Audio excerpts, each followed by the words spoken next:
Осми ден на барикадите во Косово, административните премини Јариње и Брњак остануваат затворени.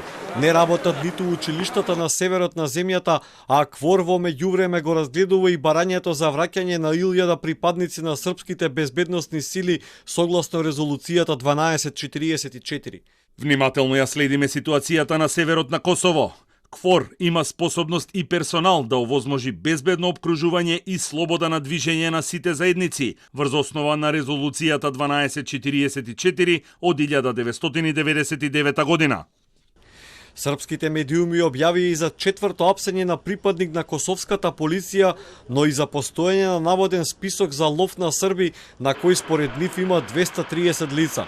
Меѓутоа, косовската полиција демантира ново приведување на припадник на полициските сили на Косово од српска националност, а министерот за внатрешни работи Џелјај Свечља негира постоење на листи по кои се апсат поранешни полицајци.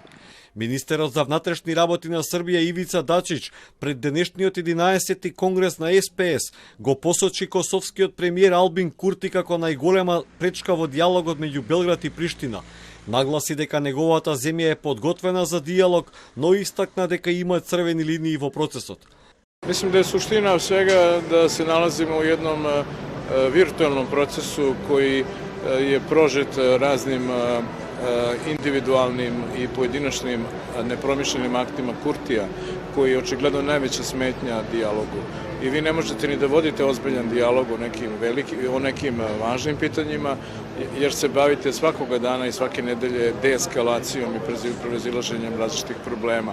Dok su ljudi na barikadama, dok se hapse Srbi, veoma teško možete razgovarati o nekom trajnom rešenju problema Kosova i Metohije. Znači u ovom trenutku je zaista početno pitanje deeskalacija ovih problema, rešavanje svih tih pitanja da bismo mogli da se okrenemo dijalogu. Mi smo spremni, kao što znate, za dijalog, imamo neke svoje crvene linije, odnosno one principe o kojima smo više puta govorili. Ситуацијата на северот на Косово е статус кво во однос на претходните денови. Изминатата ноќ минала мирно, иако на северот на Митровица се слушнала барем една детонација. За понеделник се најавува можност за отворање на основните училишта кои не работат од почетокот на оваа недела.